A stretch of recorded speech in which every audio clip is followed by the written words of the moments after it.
स्वागत है आपका हमारे channel true crime story Hindi में। दर्शकों, हम यहाँ पर रोज क्राइम की सच्ची घटना लेकर आते हैं। आप पहली बार हमारे चैनल पर आए हैं तो कृपया चैनल को सब्सक्राइब जरूर करें। चलिए शुरू करते हैं आज की सच्ची घटना। सतपाल ने अपने लंगोटिया यार को खत्म करने का ऐसा खौफनाक प्लान बनाया कि रूह तक कांप जाए। उसने नरेंद्र को जमकर शराब पिलाने के बाद उसी की कार में डालकर जिंदा जला दिया।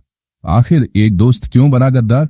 आइए देखते हैं ये खौफनाक कहानी। एक दिन जब नरेंद्र टैक्सी लेकर चला गया और तीनों बच्चे स्कूल चले गए तो रीना ने अपने प्रेमी सतपाल को फोन कर दिया। हेलो सतपाल, कैसे हो? रीना ने पूछा। ये मत पूछो मुझे कि मैं कैसा हूं रीना, तुम्हारी याद से तो मेरा एक एक पल गुजारना मुश्किल हो रहा है, सतपाल ने कहा। सतपाल, आज तुमसे मिलकर कुछ जरूरी बात करनी है। तुम गोहाना चौराहे पर आ जाना। मैं घर का सामान खरीदने का बहाना बनाकर वहां पर आ जाऊंगी। बहुत जरूरी काम है। अच्छा, फोन रखती हूं, कहते हुए रीना ने फोन काट दिया। सतपाल अपनी बाइक से जैसे ही गोहाना के चौराहे पर पहुंचा तो उसने रीना को फोन कर दिया। रीना के बच्चे उस समय स्कूल गए हुए थे। वह तुरंत चौराहे पर पहुंची तो सतपाल उसे अपनी बाइक पर बिठाकर एक रेस्टोरेंट में ले गया, जहां पर दोनों एक केबिन में बैठ गए। सतपाल ने चाय पकौड़ी का ऑर्डर दे दिया। हाँ रीना, बताओ क्या विशेष काम है? क्या बात करना चाहती हो मुझसे?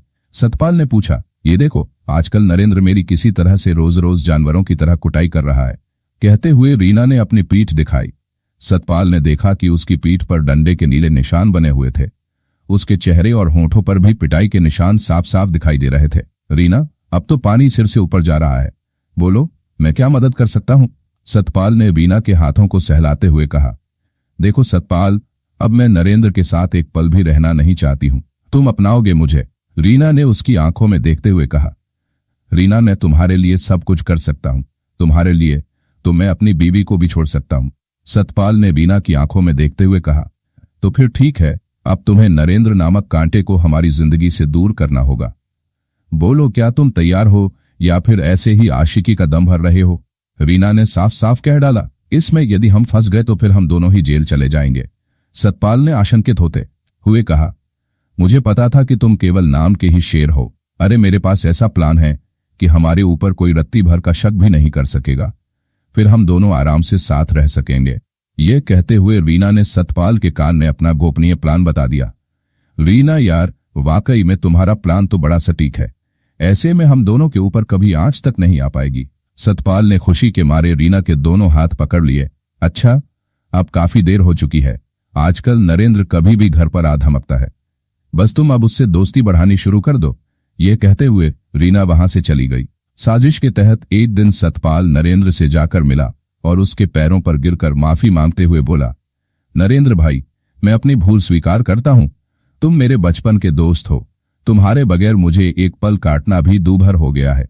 मुझ पर विश्वास रखो, मैं अब दोबारा रीना भाभी से कभी कोई ऐसी बात नहीं करूंगा। यह कहकर माफी मांगते हुए सतपाल नाटकीय ढंग से नरेंद्र के सीने से लगकर फूट फूट कर रोने लगा था। नरेंद्र ने भी अब सतपाल पर विश्वास करते हुए उसे अपने दिल से माफ कर दिया था। उसके बाद वे दोनों फिर अक्सर बैठकर शराब पीने लगे थे। 29 सितंबर 2024 को रीना ने सतपाल के साथ मिलकर प्लान बनाया। प्लान के मुताबिक सतपाल ने नरेंद्र को शाम के समय एक जगह शराब पार्टी के बहाने बुला दिया। उसने जानबूझकर नरेंद्र को खूब शराब पिला दी और उसकी शराब में नींद की गोलियां भी मिला दी। शराब पीकर जब नरेंद्र बेहोश हो गया तो सतपाल ने नरेंद्र की स्विफ्ट डिजायर कार में ही नरेंद्र को डाल दिया और कार को गोहाना के बुटाना माइनर की पटरी पर ग्रीनफील्ड हाईवे के पास एक सुनसान जगह पर ले गया। वहां उसने पेट्रोल डालकर नरेंद्र को टैक्सी में ही जला दिया और फिर पैदल ही चलकर अपने घर आ गया। इस वारदात की खबर उसने रीना को भी दे दी कि काम हो गया है। 30 सितंबर को लोगों ने गोहाना में सड़क किनारे वह जली हुई कार देखी जिसमें एक व्यक्ति की डेड बॉडी भी थी। फिर यह बात आसपास के गांवों में फैली तो उसे देखने के लिए लोगों का हुजूम जुट गया। कार की नंबर प्लेट के आधार पर पता चला कि वह कार गोहाना सोनीपत के बिचपड़ी गांव के नरेंद्र सिंह की है। वहां मौजूद अनिरुद्ध सिंह ने उस डेड बॉडी की शिनाख्त अपने चचेरे भाई 38 वर्षीय नरेंद्र के रूप में की। सूचना पाकर गोहाना सदर थाने के एसएचओ महिपाल सिंह भी वहां पहुंच गए। उन्होंने मौका मुआयना कर फोरेंसिक टीम को बुला लिया। मौके की जांच पड़ताल करने के बाद एसएचओ ने अनिरुद्ध से पूछताछ की तो उसने बताया कि उसका चचेरा भाई नरेंद्र उम्र 38 वर्ष करीब 1 साल से कमल किशोर के पास ड्राइवर का काम कर रहा था। वह 29 सितंबर 2024 की रात घर पर नहीं लौटा। हमने उसके मोबाइल पर संपर्क करने की कोशिश की, मगर उसका फोन नंबर भी बंद आ रहा था। बाद में उसे किसी के द्वारा इस जली हुई कार के बारे में सूचना मिली, तो वह अपने फैमिली वालों के साथ यहां पहुंचा तो कार पूरी तरह से जल चुकी थी और कार के अंदर पिछली सीट पर नरेंद्र का शव अध जली हालत में पड़ा था। उसने आगे बताया कि उसके भाई नरेंद्र की किसी ने हत्या कर शव को उसी की स्विफ्ट डिजायर कार में डालकर उसकी सुनियोजित ढंग से हत्या कर दी। लिहाजा आरोपियों के खिलाफ तुरंत कार्रवाई की जानी चाहिए और मेरे भाई के हत्यारों को सजा दी जानी चाहिए। पुलिस ने मौके की जांच करने के बाद लाश पोस्टमार्टम के लिए भेज दी और अज्ञात के खिलाफ हत्या कर लाश ठिकाने लगाने की रिपोर्ट दर्ज कर ली। गोहाना सदर थाने में केस दर्ज होते ही एसीपी गोहाना के सुपरविजन में एक विशेष टीम का गठन किया गया, जिसमें एसएचओ थाना गोहाना सदर महिपाल सिंह और एसआई जगदीश व अन्य को शामिल किया गया। पुलिस गहनता से इस केस की छानबीन में जुट गई थी। पुलिस टीम ने डेड बॉडी का पोस्टमार्टम कराने के बाद वह उसके फैमिली वालों को सौंप दी। इस घटना के सबूत जुटाते हुए पुलिस ने जब जांच की तो पुलिस को मृतक की पत्नी रीना और नरेंद्र के दोस्त सतपाल के बीच अवैध संबंधों के बारे में जानकारी मिली। उसके बाद जब पुलिस ने रीना के मोबाइल नंबर की कॉल डिटेल्स निकलवाई तो उस पर शक और भी पक्का हो गया। पता चला कि रीना और उसके प्रेमी सतपाल के बीच रोज लंबी लंबी बातचीत होती थी। व्हाट्सएप पर भी दोनों की काफी अश्लील चैटिंग होती थी। घटना की रात 29 सितंबर 2024 को भी बातचीत और मैसेज किए जाने का पता चला। उसके बाद पुलिस ने रीना और सतपाल को हिरासत में लेकर जब उन दोनों से अलग अलग कड़ाई से पूछताछ की तो उन्होंने नरेंद्र के मर्डर का खुलासा कर दिया। रीना और उसके प्रेमी सतपाल ने बताया कि उन्होंने बड़े ही सुनियोजित तरीके से नरेंद्र की हत्या की थी। पुलिस पूछताछ में दोनों ने अपना जुर्म कबूल कर लिया। दोनों से पूछताछ के बाद नरेंद्र की हत्या की जो कहानी सामने आई इस प्रकार निकली। नरेंद्र हरियाणा के सोनीपत जिले की गोहाना तहसील के गांव बिचपड़ी का रहने वाला था। इस गांव को फ्रैक्चर के उपचार के लिए भी जाना जाता है। यहां अनेक लोग हड्डी फ्रैक्चर का घरेलू इलाज करते हैं। नरेंद्र अपने घर पर सबसे बड़ा था। उसकी 2 शादीशुदा बहनें हैं। नरेंद्र का विवाह भी हो चुका था। नरेंद्र का विवाह 9 साल पहले रीना से हुआ था। वह पहले अपने घर पर ही खेती का काम देखा करता था। धीरे धीरे उसका परिवार बढ़ा और उसका एक बेटा व 3 बेटियां भी हो गए। समय गुजरने के साथ साथ नरेंद्र के मम्मी पापा भी काफी बुजुर्ग हो चुके थे। घर का खर्च बढ़ने पर नरेंद्र की पत्नी बार बार उसे गांव से कहीं बाहर जाकर नौकरी करने का उलाहना देती रहती थी, लेकिन नरेंद्र बार बार अपने मम्मी पापा की सेवा की बात कहकर रीना को समझा लिया करता था। लेकिन कुछ समय बाद एकाएक नरेंद्र के पापा की तबीयत खराब हो गई और हार्ट अटैक के कारण उनकी मृत्यु हो गई। उसके 2 महीने बाद ही उसकी मम्मी की भी मृत्यु हो गई। इसके बाद रीना नरेंद्र को बार बार बाहर नौकरी करने के लिए कहने लगी। नरेंद्र को कार और ट्रक चलाना आता था। उसके पास ड्राइविंग लाइसेंस भी था, इसलिए वह अपने परिचितों और दोस्तों से नौकरी की बात करने लगा था। तभी एक दिन अपने एक दोस्त से नरेंद्र को गोहाना के एक व्यवसायी कमल किशोर के बारे में पता चला, जिन्हें एक अच्छे चाल चलन वाले ड्राइवर की जरूरत थी। नरेंद्र गोहाना जाकर कमल किशोर से मिला और उन्होंने नरेंद्र के ड्राइविंग लाइसेंस और उसके अच्छे व्यवहार को देखा तो उन्होंने उसे ड्राइवर की नौकरी पर रख लिया। कमल किशोर की अपनी कुछ टैक्सियां किराए पर भी चलती थीं। जब कहीं बुकिंग से लौटते समय कोई सवारी मिल जाती तो नरेंद्र की भी कुछ एक्स्ट्रा इनकम हो जाया करती थी।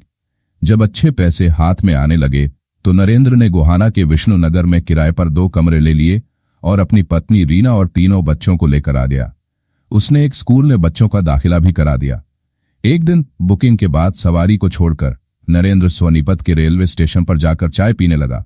उसे लगा कि यदि कोई गोहाना या आसपास की सवारी होगी तो वह सवारी को बैठा लेगा। चाय पीकर नरेंद्र अपनी ड्राइविंग सीट पर बैठा ही था कि तभी एक युवक लगभग भागते हुए अपने हाथों में 2 बैग उठाए उसके पास आया। वह उससे बोला, भाई साहब, मुझे गोहाना से आगे एक गांव में जाना है, ले चलोगे? ठीक है, बैठो। नरेंद्र ने कहा, भाई साहब, मेरे पीछे पीछे एक कुली मेरा सामान लेकर आ रहा है, थोड़ी देर रुक जाइए। युवक ने कहा। नरेंद्र को जल्दी थी, इसलिए युवक की ओर अधिक ध्यान न देते हुए उसका सारा सामान कार की डिक्की और छत पर रखवा दिया। युवक तसल्ली से पीछे की सीट पर बैठ गया। नरेंद्र ने गाड़ी स्टार्ट की और चल पड़ा। जब भीड़ भाड़ समाप्त हुई और टैक्सी सुनसान रास्ते पर चलने लगी तो नरेंद्र ने युवक से पूछा, भाई साहब, आपको किस गांव में जाना है? मुझे गोहाना तहसील के गांव बिचपड़ी जाना है, युवक ने कहा। नरेंद्र के कानों में जब अपने गांव का नाम सुनाई दिया तो उसने टैक्सी की स्पीड कम करते हुए पूछा, भाई साहब, बिचपड़ी गांव में आपको किसके घर जाना है? किसके घर पर जाने का मैं मतलब समझा नहीं भाई। किसके घर का क्या मतलब? जब मैं उसी गांव में रहता हूं तो अपने ही घर जाऊंगा। वैसे ड्राइवर साहब, आपने बिचपड़ी गांव का नाम सुना है? क्या आप वहां पहले कभी गए हैं? युवक ने पूछा। अरे भाई साहब, सही बात तो यह है कि मैं खुद बिचपड़ी का रहने वाला हूं। अब आप मुझे अपना परिचय तो दीजिए। नरेंद्र ने सामने के मिरर से पीछे देखते हुए कहा। मेरा नाम सतपाल है, और आपका? युवक ने अपना परिचय देते हुए कहा। जैसे ही नरेंद्र के कानों में सतपाल का नाम सुनाई दिया, उसने झटके से कार के ब्रेक लगा दिए और गाड़ी से उतरकर पीछे का गेट खोल दिया और फिर चिल्ला कर बोला, अरे सतपाल, आज पूरे 8 साल के बाद तुझे देख रहा हूं। अरे भाई, मैं नरेंद्र हूं, तेरे बचपन का दोस्त। यह कहते हुए उसने अपनी दोनों बाहें फैला दी। उधर जब सतपाल को नरेंद्र के बारे में पता चला तो वह तुरंत कार से बाहर निकलकर नरेंद्र की छाती से चिपट गया। दोनों में काफी देर तक बचपन की बातें होती रहीं। देख सतपाल, इतने सालों के बाद आज मिला है तो मुझे, इसलिए आज तुझे मेरे घर पर रुकना होगा। कल मैं तुझे गांव छोड़कर आ जाऊंगा। तेरी पत्नी और बच्चे कहाँ हैं? नरेंद्र ने पूछा। नरेंद्र भाई, मैं तो परसों दिल्ली पहुंच गया था। वहां से अपनी पत्नी के मायके में रहा। वह 2 से 4 दिन वहीं रहेगी, फिर उसका भाई उसे और बच्चों को गांव लेकर आ जाएगा। यार, तेरी शादी में मैं आ नहीं पाया था, इसलिए आज तुम्हारे घर पर ही रुक जाऊंगा। इसी बहाने भाभी जी से मुलाकात हो जाएगी, सतपाल ने कहा। दोस्त को घर ले जाना नरेंद्र की हुई सबसे बड़ी भूल। असल में सतपाल और नरेंद्र ने ड्राइविंग भी साथ साथ सोनीपत में सीखी थी। सतपाल को विदेश जाना था, इसलिए वह बड़ी गाड़ियों को चलाने का लाइसेंस लेने और सीखने दिल्ली चला गया था। उसके बाद सतपाल दुबई चला गया और फिर बीच में वह एकाएक छुट्टी पर आया और शादी करके अपनी पत्नी को भी दुबई लेकर चला गया था। इसलिए न तो सतपाल और न ही नरेंद्र एक दूसरे की शादी में शामिल हो पाए थे। नरेंद्र सतपाल को अपने कमरे पर ले गया। सतपाल का सारा सामान एक कमरे में रखने के बाद नरेंद्र सतपाल को लेकर अपने कमरे में चला गया। कमरे में सतपाल को कुर्सी पर बिठाने के बाद नरेंद्र ने अपनी पत्नी रीना को आवाज दी, रीना, जरा यहां तो आओ, तुमसे मिलने को आज मैं किसे लेकर आया हूं। अगले ही पल रीना एक लंबा सा घूंघट काढ़े सकुचाते शर्माते हुए कमरे में आकर एक और खड़ी हो गई। रीना, देखो तो सही, यह मेरे बचपन का दोस्त सतपाल है। हम साथ साथ पढ़े, साथ साथ खेल कूदे और आज पूरे 8 साल बाद इससे मुलाकात हुई तो मैं इसे रेलवे स्टेशन से सीधे घर ले आया। हमारी शादी में भी ये शामिल नहीं हो पाया था, इसलिए आज तुमसे मिलने आ गया। नरेंद्र ने रीना से उसका परिचय कराते हुए कहा। देख भाई नरेंद्र, तुमने मेरा पूरा परिचय भाभी जी से तो करा दिया, पर मेरी भाभी जी तो इतना लंबा सा घूंघट काढ़े मेरे सामने खड़ी है, ऐसे में भला परिचय कैसे हो सकता है? घूंघट के भीतर से इन्होंने मेरी शक्ल तो देख ली, लेकिन मुझे भाभी का दीदार नहीं हो पाया। अब तुम ही बताओ कि यदि भविष्य में कभी हमारा मिलना होगा तो हम दोनों एक दूसरे को कैसे पहचान पाएंगे? सतपाल ने मुस्कुराते हुए कहा। इस बात पर नरेंद्र भी सहमत था। उसने तुरंत पत्नी से कहा, रीना, देखो, यह मेरा बचपन का जिगरी दोस्त सतपाल है। रिश्ते में यह तो तुम्हारा देवर ही है ना, इसलिए देवर के सामने तुम घूंघट हटाकर अपना चेहरा दिखा दोगी तो कोई हर्ज भी नहीं होगा। देखो रीना, देवर को तो अपनी भाभी को देखने का अधिकार भी होता है ना? नरेंद्र ने रीना से मनुहार करते हुए कहा। अब जब पति का आदेश हो तो पत्नी उसके आदेश की अवहेलना भला कैसे कर सकती है? रीना ने जैसे ही घूंघट हटाया तो सतपाल की आंखें फटी सी रह गई थीं। उसे सचमुच अपने दोस्त नरेंद्र की किस्मत पर जलन सी होने लगी थी। रीना सचमुच में ही सौंदर्य की प्रतिमूर्ति थी। रीना के माथे पर बड़ी सी लाल बिंदी, गालों पर गुलाब सी सुर्खी, कलाइयों में हरी हरी चूड़ियां, बालों में महकती सी सुगंध, पैरों में महावर, यह सब देखकर एक बारगी सतपाल तो ठगा सा रह गया। इस स्थिति में न चाहते हुए भी उसके मुंह से एकाएक निकल पड़ा, नरेंद्र भाई, बहुत ही खुशकिस्मत हो तुम कि तुम्हें इतनी सुंदर पत्नी मिली है। यार, मेरी भाभी जी तो इतनी खूबसूरत हैं कि उन्हें मेरी नजर ही न लग जाए। देख भाई नरेंद्र, तू तो मेरा जिगरी यार रहा है। भाभी जी से कहना कि अपना घूंघट एक बार फिर से डाल लें, कहीं मेरी नियत ही न डोल जाए। कहकर सतपाल जोरों से हंस पड़ा था। रीना और सतपाल आए एक दूसरे के करीब। अब सतपाल नरेंद्र का बचपन का दोस्त था तो उसे अपने दोस्त की इस बात का तनिक भी बुरा नहीं लगा। वह भी मजाक मजाक में बोल पड़ा, यार सतपाल, तू तो मेरा बचपन का लंगोटिया यार ठहरा। याद, तेरी नीयत खराब भी हो गई तो मुझे तो कोई आपत्ति नहीं, क्योंकि जैसे मैं हूं वैसे ही तू भी तो है।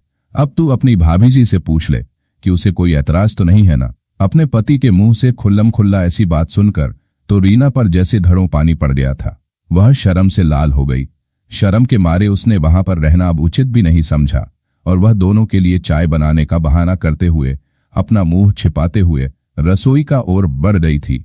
सतपाल ने जब से रीना को देखा था तब से वह उसके दिलो दिमाग में इस तरह से छा गई थी कि वह अब दिन रात उसी के सपने देखने लगा था। उधर दूसरी तरफ रीना भी सतपाल से काफी प्रभावित थी। भले ही वह 3 बच्चों की मां बन रही थी, लेकिन उसकी उम्र मन सतपाल की नजरों से बंद सा गया था। सतपाल की आकर्षक पर्सनैलिटी, उसकी अमीरी और उसका बात करने का अंदाज, यह सब कुछ रीना को रिझाने लगा था। अब कभी भी सतपाल जब सामान आदि खरीदने गोहाना आता था तो रीना के पास जरूर जाता था। रीना भी उसे खास तरजीह देती थी। दोनों में अब हंसी मजाक और छेड़खानी भी होने लगी थी। एक दूसरे का मामूली सा स्पर्श भी उन्हें रोमांच की गहरी अनुभूति से भर देता था। प्यार की यह चिंगारी दोनों के दिलों में दबी रही। वक्त आगे गुजरता रहा, लेकिन यह चिंगारी धीरे धीरे सुलगती रही। अब तो सतपाल खासकर उस समय रीना से मिलने आता था जब नरेंद्र घर पर नहीं रहता था। जब पाल ने अपने गांव में एक जनरल स्टोर खोल लिया था, जिसके लिए सामान लेने वह अक्सर गोहाना आने जाने लगा था। एक दिन सतपाल अपनी बाइक से रीना के घर पहुंच गया। उसे पता था कि आज सुबह नरेंद्र बुकिंग पर दिल्ली गया हुआ है। उस दिन रीना के बच्चे स्कूल जा चुके थे और वह सज संवर कर जरूरी खरीदारी करने बाजार जाने की तैयारी करने लगी। तभी वहां पर सतपाल आ गया। बाइक खड़ी करके जैसे ही वह घर के भीतर गया तो वह रीना का खिला हुआ रूप देखकर ठगा सा खड़ा रह गया था।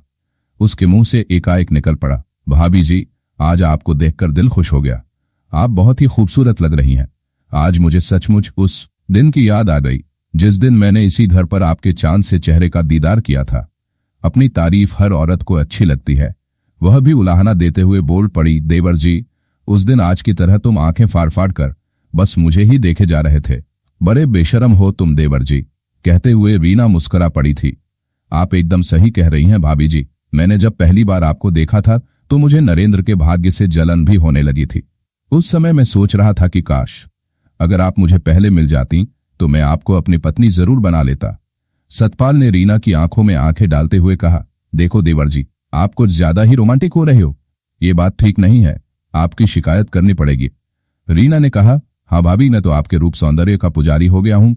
दिन रात सपने में बस मुझे केवल आप ही दिखाई देती हैं। वैसे एक बात कहूं, सतपाल ने उसके नजदीक आते हुए कहा, हाँ बोलो देवर जी, अब आपसे क्या पर्दा, आप खुलकर अपने दिल की बात अब कह ही डालो। रीना ने अपना बायां होंठ दबाते हुए कहा, आप मुझ में अभी भी काफी फर्क महसूस करती हैं। आपने तो अब तक मुझे समझा ही नहीं है और न ही कभी मुझे समझने की कोशिश भी की है। सतपाल ने कहा, ऐसी बात बिल्कुल भी नहीं है देवर जी। मैंने, उनने और आपने कभी कोई फर्क न तो समझा है और नहीं किया। रीना ने कहा, भाभी जी, उस दिन नरेंद्र ने कहा था कि मुझ में और उसमें कुछ भी फर्क नहीं है, बस अगर तुम्हारी भाभी मान जाए तो। कहते हुए सतपाल ने रीना की आंखों में झांका तो वह भीतर तक सिहर उठी थी। वह बस चुपचाप ही रही। एकाएक सतपाल की हिम्मत कुछ बढ़ी और वह रीना के एकदम पास चला गया और उसके गालों पर अपनी हथेलियां रखते हुए बोला, भाभी जी, सच बात तो यह है कि आप मुझे अपना मानती ही कब है, तभी तो मुझे अब तक आपने अपने से इतना दूर रखा है। रीना ने जब सतपाल की आंखों में झांका तो सतपाल की आंखों में प्यार का समंदर हिलोरें ले रहा था। वह भी प्यार से सतपाल की नशीली आंखों को देखती रही। भाभी जी, बस एक बार आपको पाना चाहता हूं। देखो ना, उस दिन भी तो आपने मेरे लिए अपना घूंघट उठाया था, याद होगा ना आपको, या बिल्कुल ही भूल गई हो। सतपाल ने रीना के गालों को चूमते हुए कहा। सतपाल की इस हरकत से रीना किसी नई नवेली दुल्हन की तरह शर्मान लगी। उसकी आंखें शर्म से नीचे झुकने लगीं तो सतपाल ने उसके कान में धीरे से कह दिया, भाभी जी, उस दिन तो आपने मेरे कहने पर अपना घूंघट हटा दिया था। आज मैं जो कुछ भी हटाना चाहूं तो हट सकता है क्या? कहते हुए उसने रीना के सीने से दुपट्टा खींच लिया और अब उसकी दोनों हथेलियां रीना के सीने को स्पर्श करने लगी थीं। सतपाल के इस मादक स्पर्श ने रीना के दिल में दबी हुई चिंगारी को हवा दे डाली थी। इसलिए रीना के मुंह से न तो हाँ निकला और न ही न निकला। उसने तो बस चुपचाप अपना दुपट्टा सतपाल के हाथ से सरक जाने दिया और अब वह सतपाल की हर हरकत का मजा भी लेने लगी थी। उधर दूसरी तरह सतपाल पूरे 4 महीने से उस मादक रूप को अपनी बाहों में झूलते देख रहा था, जिसको पाने की वह पुरजोर कोशिशों में लगा हुआ था। उस दिन तो रीना की प्यासी देह भी सतपाल से पनाह चाह रही थी। रीना तो बस एक कठपुतली की तरह सतपाल के हाथों और उसके मादक स्पर्श का बेसब्री से इंतजार कर रही थी। इसी बेचैनी में रीना ने अब सतपाल को कसकर पकड़ लिया और अपने बेडरूम में लेकर आ गई और उसके बाद दोनों एक दूसरे के जिस्म में खोते चले गए। रीना और सतपाल का रिश्ता एक बार अमर्यादित हुआ तो फिर यह लव अफेयर पूरे 1.5 साल तक बिना किसी रोक टोक से चलता रहा।